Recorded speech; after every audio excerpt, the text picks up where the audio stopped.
أعوذ بالله من الشيطان الرجيم. بسم الله الرحمن الرحيم. ومكروا ومكر الله والله خير الماكرين. سورة آل عمران دي آيات نمبر 4. ومكروا آهاوی مکر وکي پټ تدبیر وکي. ومكر الله الله عز وجل هم پټ تدبیر وکي. والله الله عز وجل خير الماكرين بهترین تدبیر کوونکی. ومكروا ومكر الله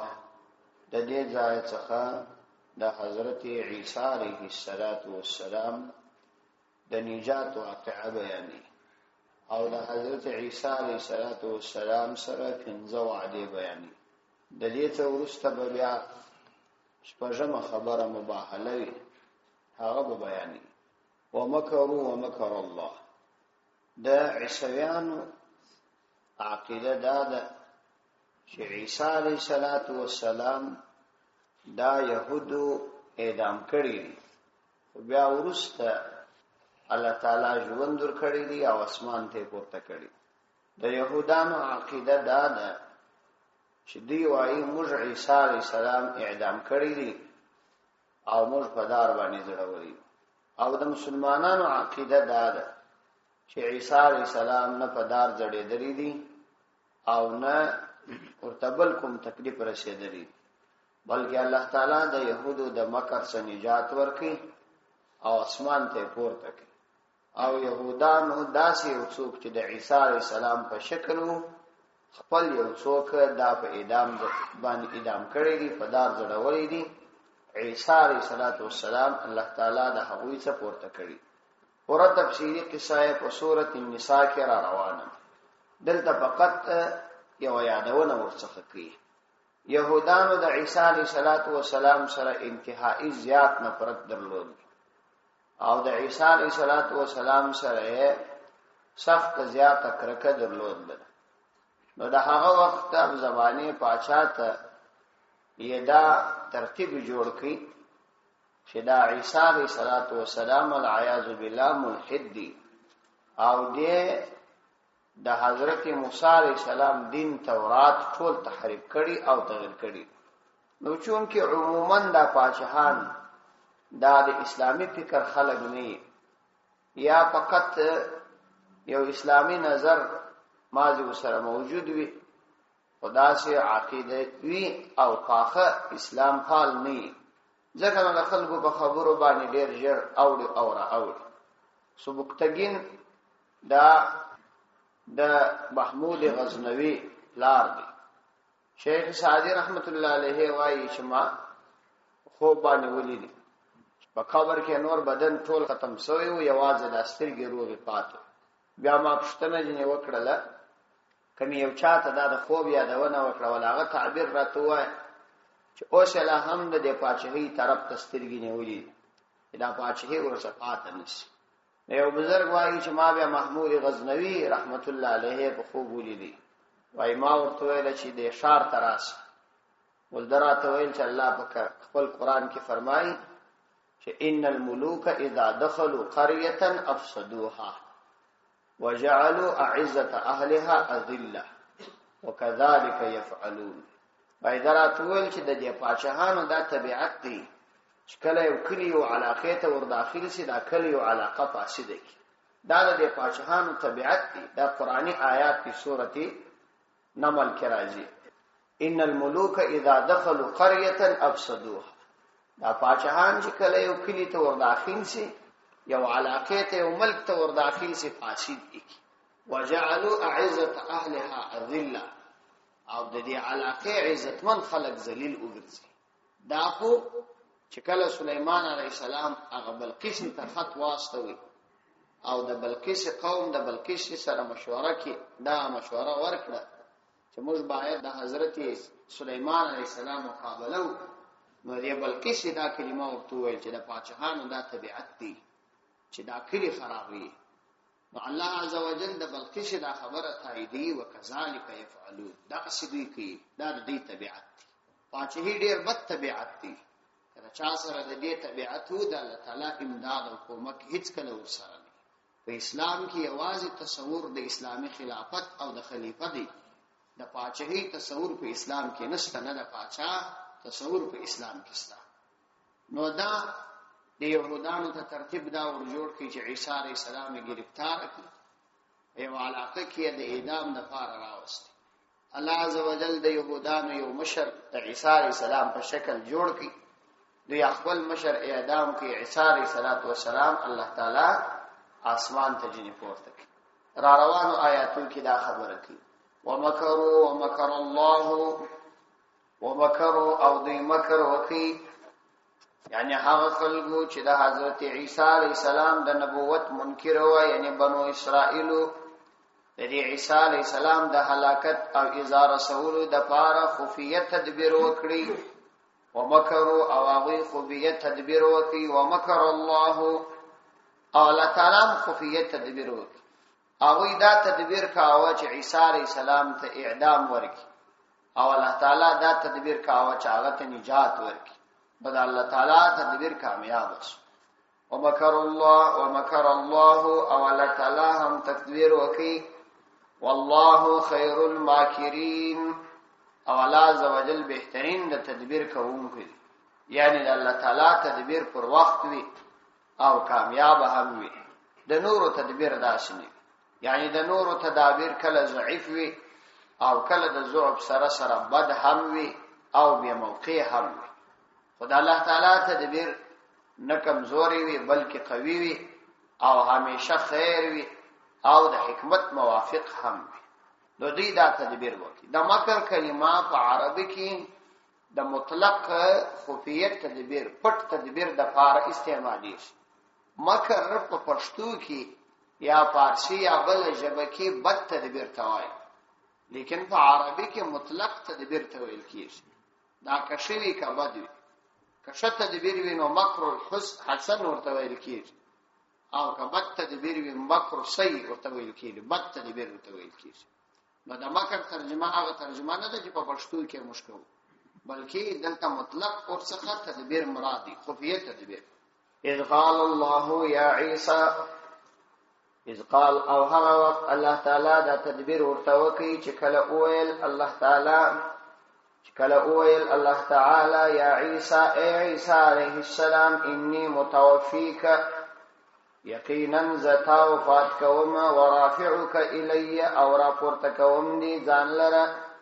ومطهرک او پاکوم بتا من الذین دا کسانو څخه کفروا چاوی کفر کړی دی،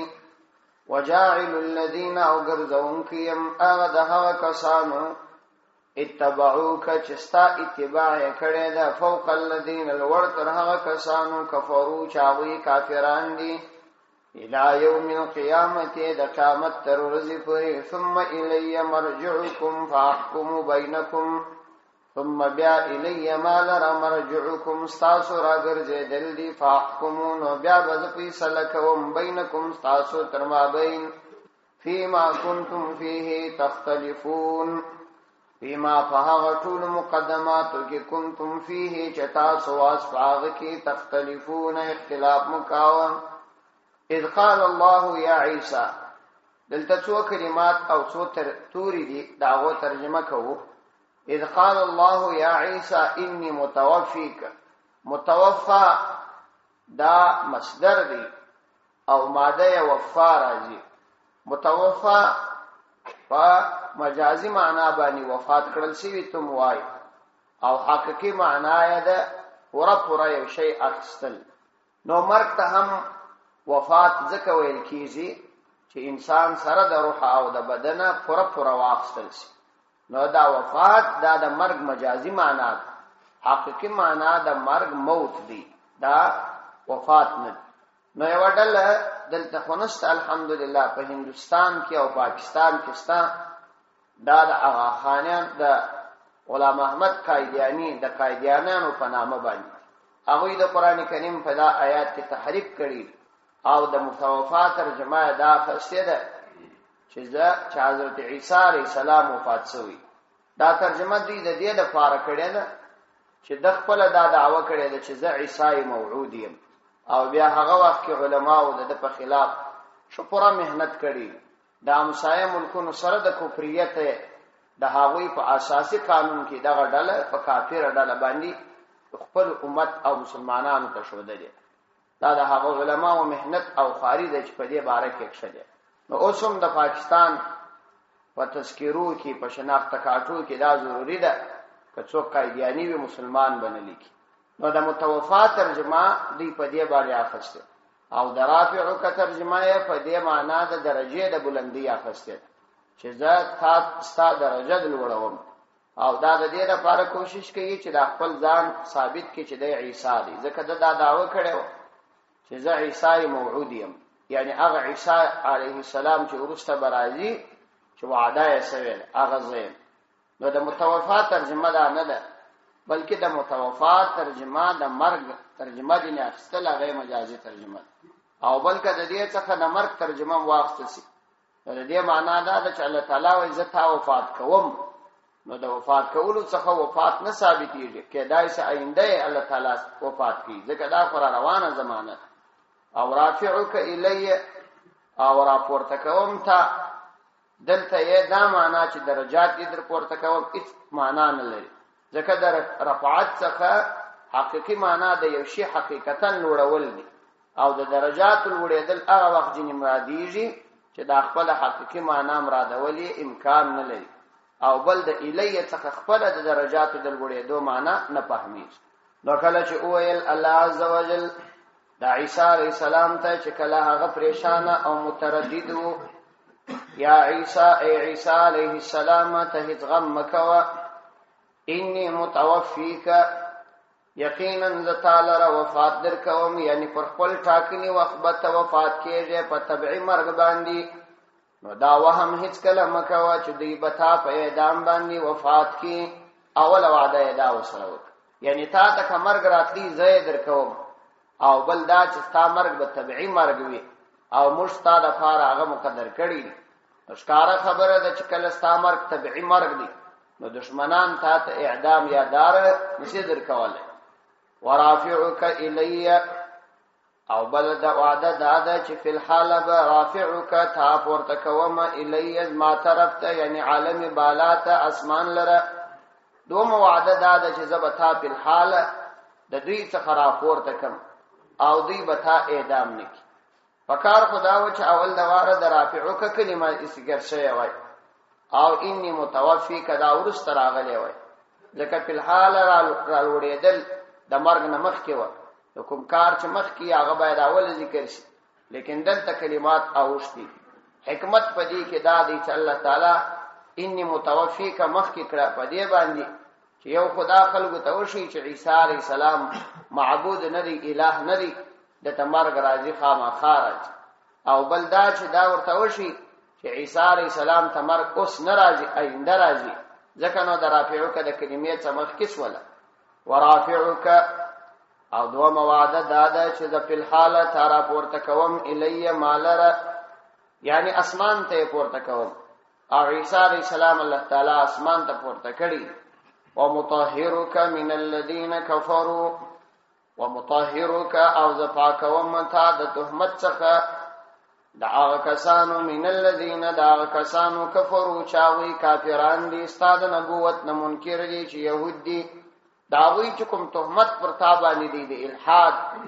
العیاذ بالله یا نور اعتراضات دي، دا هغه څه به تا پاکوم. یعنی د الله عزوجل په کلام کې دا دی د هغه عظمت الله بیان کړي.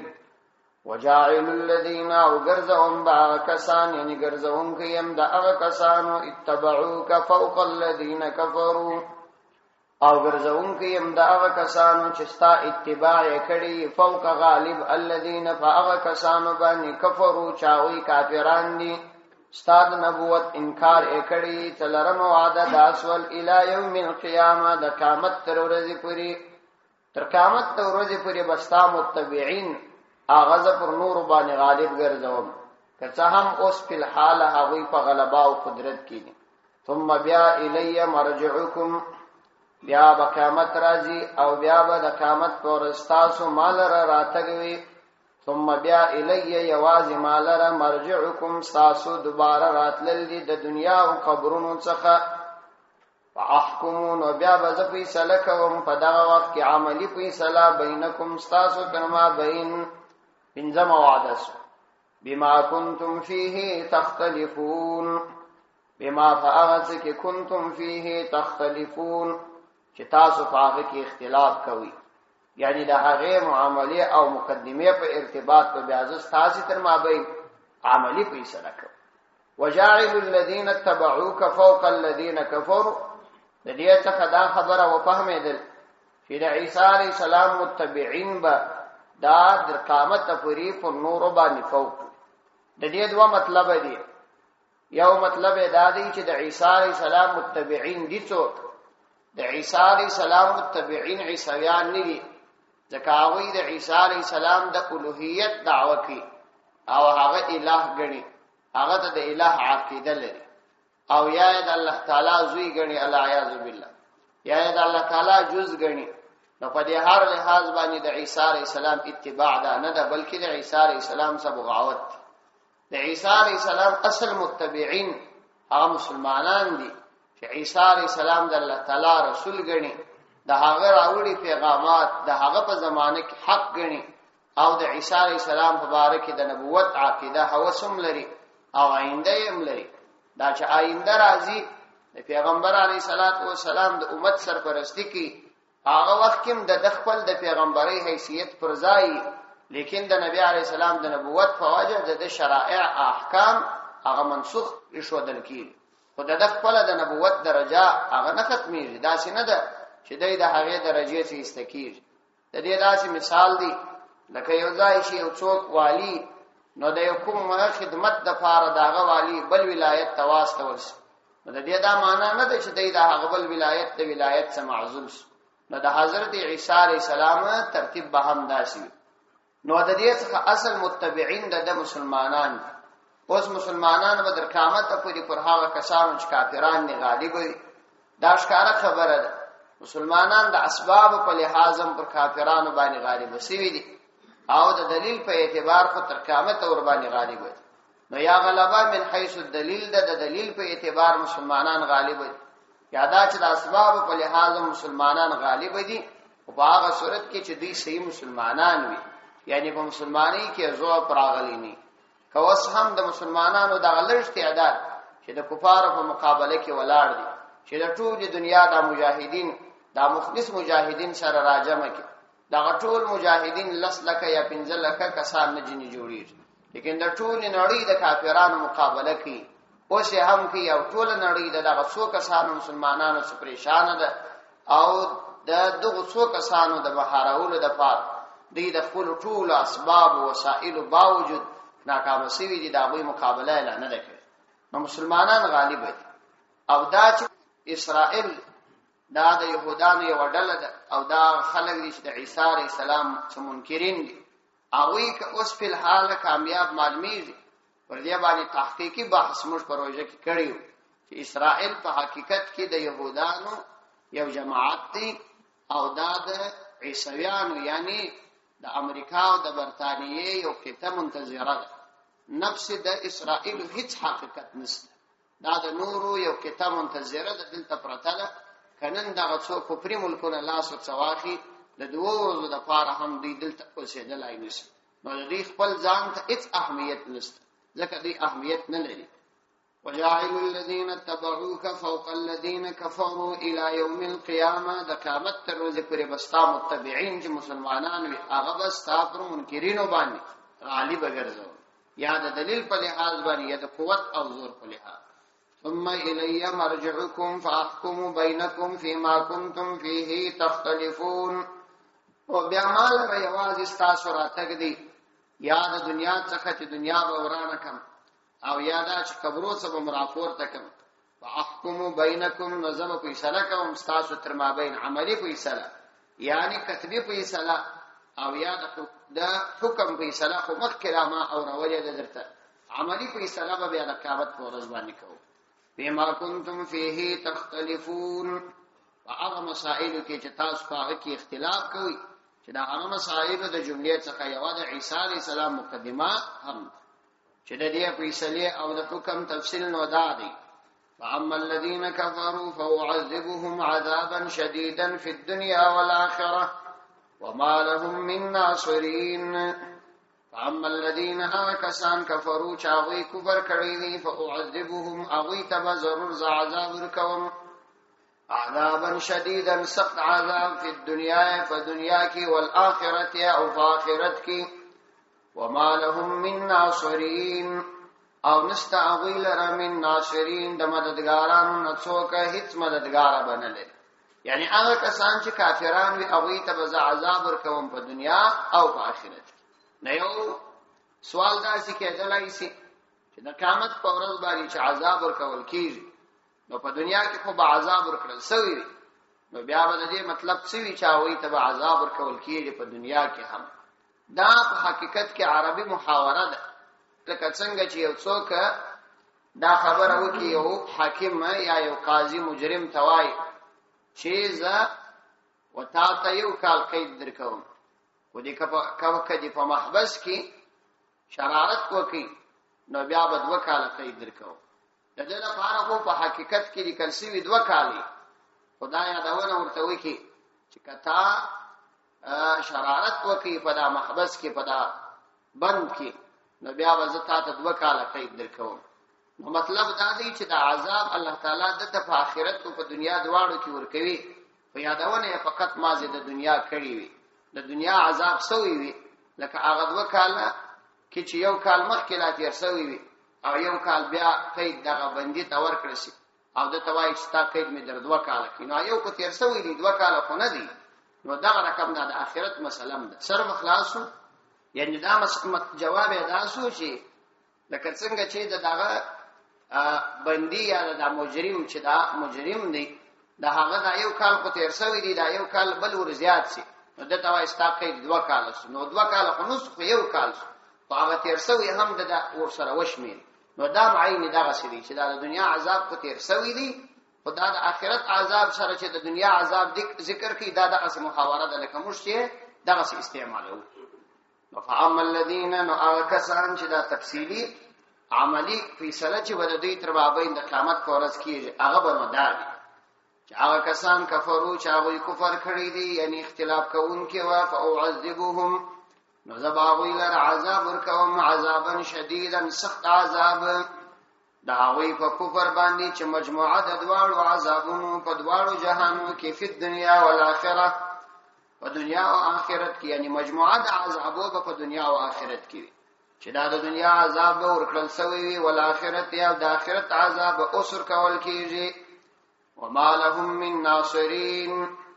نستدیل لر من ناصرین هیڅ مددگار کوم مددگار بدوی نه لري. د کافرانو د پاره په دنیا کې د مصائب وراتل دا د ګناهونو کفاره نه یعنی په دنیا کې چې کافرانو کوم ګناهونه کړی وي نو دا پر دی باندې په دنیا کې به عذاب راشي. دا عذاب د دې د ګناهو درجه دلو ذریعہ نه ګرځي بلکې د قیامت په ورځ باغونه سزا ورکول کیږي چې الله عزوجل د دې لپاره ټاکلي. البته د مؤمنانو د لپاره په دنیا کې تکالیف او مشکلات راتلل دا د ګناهونو کفاره مریضی ده نور مشکلات دي وفات دي او نور مصائب دي دا ټول د ګناهونو کفاره ګرځي. واما الذين آمنوا وعملوا الصالحات ويوفيهم أجورهم والله لا يحب الظالمين.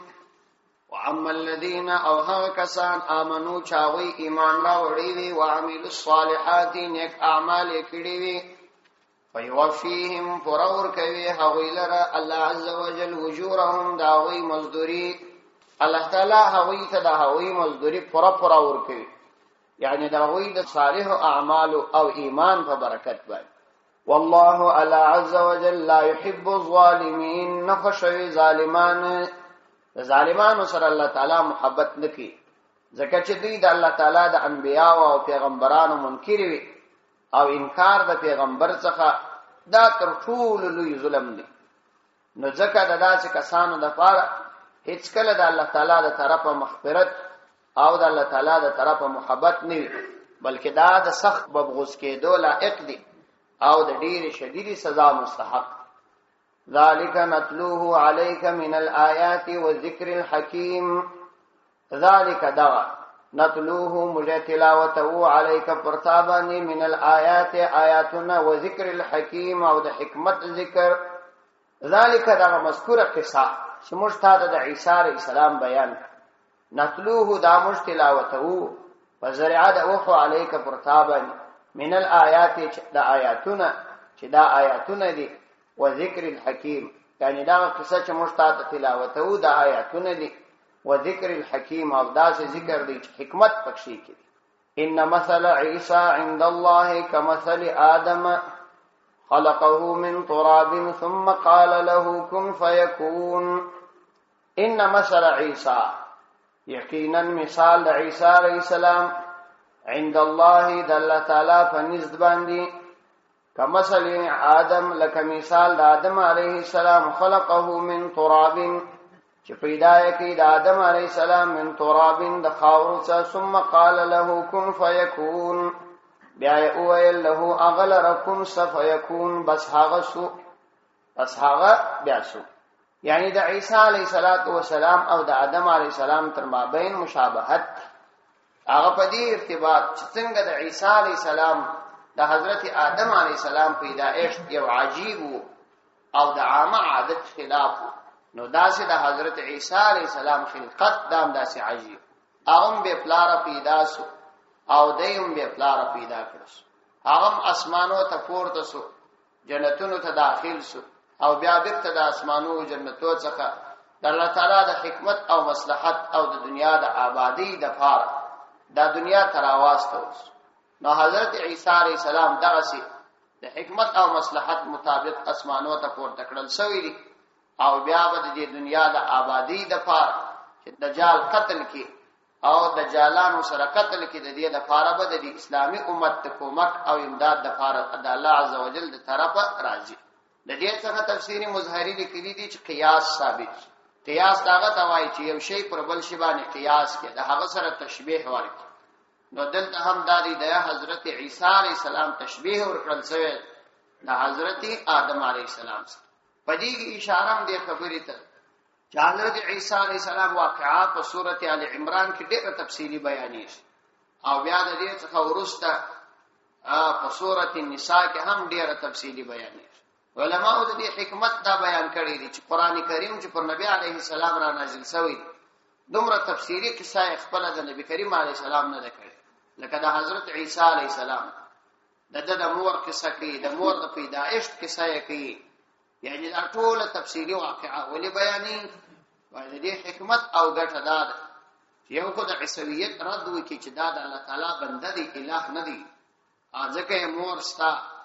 ځکه الله تعالی د هغه د پیدائش سلسله کې د پیدائش واقعات بیانې او بل دا چې عیسی علیہ السلام الله تعالی د خپل بندگانو ته وپیژني. دا د دې د لپاره چې د اخیری زمانه کې د دې زمانه په اخر کې یو بل مسیح دجال راځي. دا دجال یو ډېر لوی فتنه ده. پیغمبر علیه السلام فرمایي چې هر پیغمبر خپل امت د دجال د فتنې بیرولي او زم د خپل امت د دجال د فتنې څخه بیرول. خبردار دجال پسترګ باندې وړوندي او الله عز وجل وړوند نه دی. نو تاسو دجال په دې وپیژنئ چې دا الہ نه، لیکن ظاهرا به د دجال سره داسې قوت ملګری خلق به د الہ عقیده ورته وي. ډېر لوی فتنه ده، الله دې موږ نه وساتي. دا به میدان سره روان وي چې پر کومه علاقه تیریږي. پیغمبر علیه السلام فرمایي چې د دې مځکې خزانه او د سره زر سپین زر بداسي د دې مځکې تفسیره الوزي لکه د مچمچي دا یعصب چې مخ کې روان وي دا ملکه او دا ټول مچمچي په پسې دا اسبه په دې پسې د دې مځکې د خزانه د پیسې دا د تفسیره وسی او کومه علاقه ته چې ولار شي هغه خلکو باندې باران بند چې دا خبره نه مانی او کوم خلک چې دا خبره مانی پر هغه باران پوری. نو دا داسې یو حالت دی چې الله دې موږ ساتي. ډېر خطرناک حالت. خلک په یو ټیله شګو باندې بې ایمان شي. مال دې پر سړک باندې یو ټیله شګي ورته واچو ایمان به الله سور کې ول سړک را جوړي د خدای دین به پرې شو. نو دا چې دا څه پیسې شرع الوزي او سړی په سترګو ویني او دا زموږ د ضعف زمانہ ډېر خطرناکه مسله ده. الله دې مو حفاظت دي. نو دا د جهل ډېر لوی فتنه ده. نو د دې د پیژندلو د پاره ډیر زیات تاکید نبی عليه السلام کړی د دې تفصیلی احوال بیان کړی چې دا بداسي وي دغه وخت به تیری او دغه شکل به دغه بغټي پر یو خرباني بسفریږي نو دا تندې کې به کاف الف فا را لیکلي وي دا علائم پیغمبر علیه السلام د خپل امت ته ځکه بیانې چې دا ډیره خطرناکه فتنه ده د دې سره ویدا اوسې نو دا غرنګ د عیسی علیه السلام علائم ځکه بیانې چې عیسی علیه السلام به د مقابله ترسي تر سوچ امت ته په خپل علامو به او پیژني او د عیسی علیه السلام ملګری سي او د غلوی فتنې مقابله وکړي ځکه نو دا ضروری ده چې د تفصیلی احوال بیان شي نو الله تعالی فرمایي ان مثل عیسی عند الله کمثل آدم یقینا مثال د عیسی علیه السلام عند الله د الله تعالی په نسبانی یعنی د الله تعالی په ازلی تجویز کې کمثل آدم لکه مثال د آدم علیه السلام خلقه چې پیدا کړی د آدم علیه السلام قالب او جسد من تراب د خاورو ثم قال وی له دا قالب او جسد لره كن س ويكون فصحغسو ناغ جوړسو الحق من ربك فلا تكن من الممترين اوس د عیسی علیه السلام په ارتباط خبر اشکارس و چې الہ نه دی د الله تعالی بنده دی او بل دا چې يهودانو هغه ادام کړي نه دی هغه اسمان ته الله تعالی پورته کړي چې دا په دې دلایل خبره در تشکارس و نو الحق من ربك نو حق ستا د رب د طرف دی فلا تکم من الممترین نو بس ته د شک کوونکو څخه مکیږي شک وکړه شک کوونکو څخه ځان ما جوړو ومن حاجك فيه من بعد ما جاءك من العلم فقل تعالوا ندعو ابناءنا وابناءكم ونساءنا ونساءكم وانفسنا وانفسكم ثم نبتهل فنجعل لعنة الله على الكاذبين د دې ځای څخه مباهله بیانې مباهله دا دې توای چې سړی ډیر زیات زاری وکي الله عزوجل دا په لغوي معنا کې زاری ته ویل کیږي او په اصطلاح کې دې توای چې دوه کسان په یو موضوع کې اختلاف لري نو د اختلاف د حل لپاره چې دلائل ارث سره اوای قناعت سره ورني نو دا یو ابل ته اوای شرع سما او تابه دواړه د الله تعالی سره دعا وغواړي الله تعالی ته وزاریو چې الله چې په دغه مسله کې هر څوک پر حق وي پر هغه مخالف باندې خپل لعنت نازل کړي لعنت خدای الله د رحمت لريوالي څوک چې د الله د رحمت لري سي مطلب دا چې د الله تعالی د قهر مستحق وګرځي نو دغه دعا مباهله بلل کیږي په دې کې نو خپل یوازې دی او هغه مخالف کښینی او یا دی خپل اولادونه هغه خپل اولادونه راولي کښینی د نجران نصاراو ته پیغمبر علی السلام د هجرت په نهم کال باندې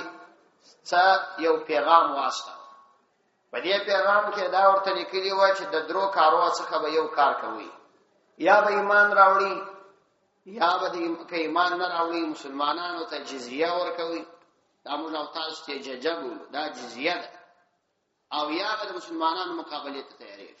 دا درو کارو سما سوا د بل کار اجازه تاسو ته نشته د هر اسلامی حکومت دا ذمہ داری ده چې هغه د کافرانو سره دغه معامله کوي یا به ایمان راوړي یا به جزیه ورکړي او یا به جنگ کوي نو کله چې دا پیغام ورواستوي نو د نجران نصارا او عیسویان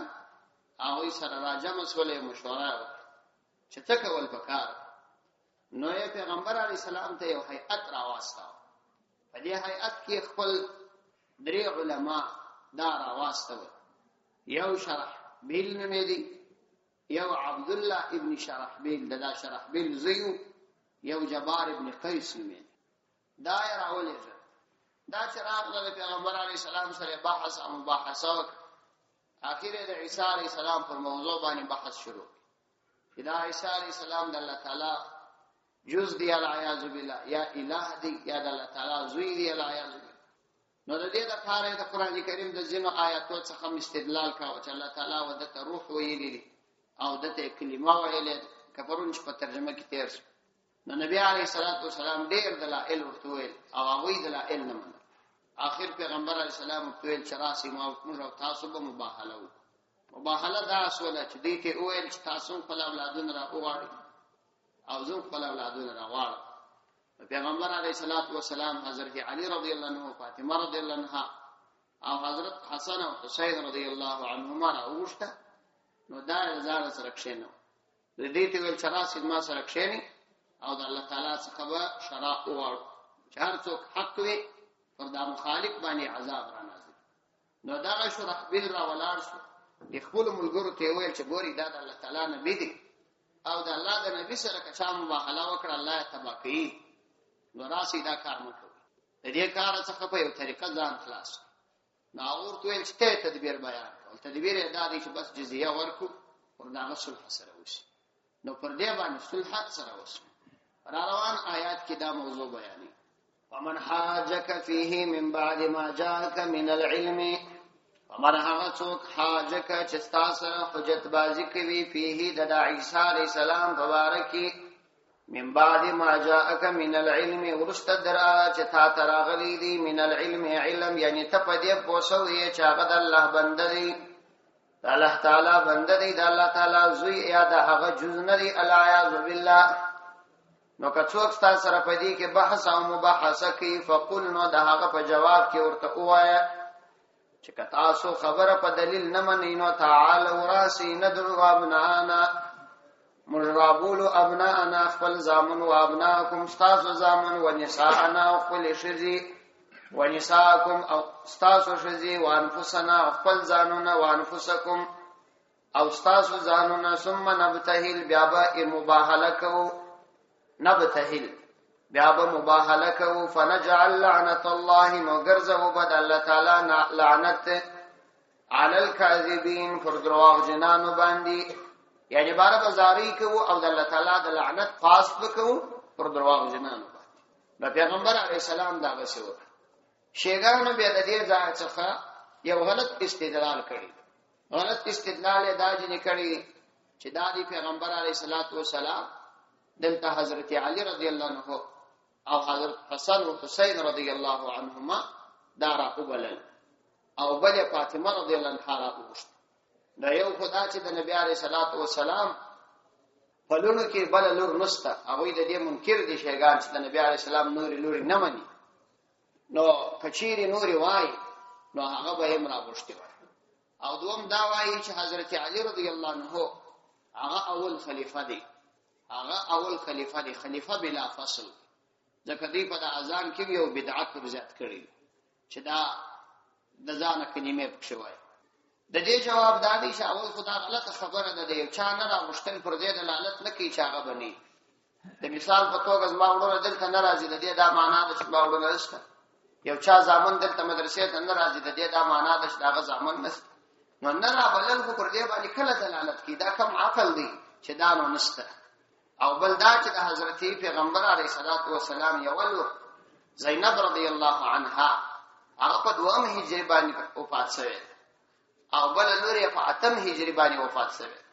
نو خدای پیغمبر علیه الصلاۃ والسلام داغه فاطمه رضی الله عنها لور فاطمه او یو بل لور یې فاطمه. پیغمبر علیه السلام څلور لونی وي، فاطمه، زینب، رقیه، ام کلثوم. نو یو لور یې فاطمه او بل دا دې معلومه سول چې حضرت علی رضی الله عنه نبی علیه السلام په خپل اولاد کې وشمیر. نو د نبی علیه الصلاۃ والسلام ځان نه دی، دی وایي چې حضرت علی رضی الله عنه د نبی علیه السلام په نفس کې شامل دی، یعنی د پیغمبر علیه السلام وروسته مستحق د خلافت حضرت علی رضی الله عنه. لیکن دې آیات صدا معلومه سول چې حضرت علی رضی الله عنه د نبی علیه السلام په نفس کې نه دی داخل، په اولاد کې داخل. یو په دې اعتبار باندې چې حضرت علی رضی الله عنه ډېر کوچنی و، پیغمبر علیه السلام یې تربیت کړی. بلدا چې د نبی علیه السلام زوم او زوم د اولاد څخه شمیرل کېدای او دا غره د اولاد کلمه د ابن کلمه د عامه د خپل حقيقي زوی نستم شاملې د مسیانو تم شاملې. نو دې صدا معلومه سواله چې د ابن کلمه یوازې حقيقي زوی ته نه شاملې دي بلکې نور تم شاملې، او دې د ابن کلمه یوازې حقيقي زوی ته شمیرې بل ته نه شمیرې، نور ته نه داخلي. وقل تعالوا ندعو أبناءنا وأبناءكم ونساءنا ونساءكم وأنفسنا وأنفسكم. نمر رابول قل زامن أستاذ زامن ونساءنا مرشزي ونساءكم أستاذ شزي وأنفسنا وأنفسكم او قل زانونا أستاذ زانونا ين قرد بكسرك شينو بيابك ثم نبتهل بیا بزاری کو فنجعل لعنت الله نو بیا بگرزو د الله تعالی لعنت علی الکاذبین پر درواغ جنانو باندې ان هذا له القصص الحق ان هذا یقینا دغه له القصص الحق حق واقعات دي وما من اله الا الله بیرته د توحید موضوع تراګرځي وما من اله نستکم معبود الا الله مگر یو الله تعالی دی دا ذاتی توحید دی دا الله تعالی سره په ذات کې هم څوک شریک نشته وان الله له العزيز الحكيم او یقینا الله عز وجل دغه الله عز وجل فرغ غالب او فرغ حکمت خاوند دی بل څوک نه دومره غالب او نه داسې د حکمت خاوند دی دا توحید صفاتی سو دا الله تعالی په صفاتو کې د الله تعالی سره څوک شریک نه دي وان تولوا کثیر تاسو مخواړوي وان تولوا كهوي مخواړوي فان الله عليم بالمفسدين کاوي تولاو کې مخواړي یعنی ستا خبرې ته بیا ور نه یږدي د دومره دلایل باوجود نو الله عز وجل علم هم لري په مفسدانو باندې بیا هغوی ته سزا ورکوي فإن تولوا كثير هوي مخواړوي فإن الله نو یقینا الله عز وجل عليم ورع علم لرم کینی بالمفسدين ومفسدان باندې ورع علم لري صدق الله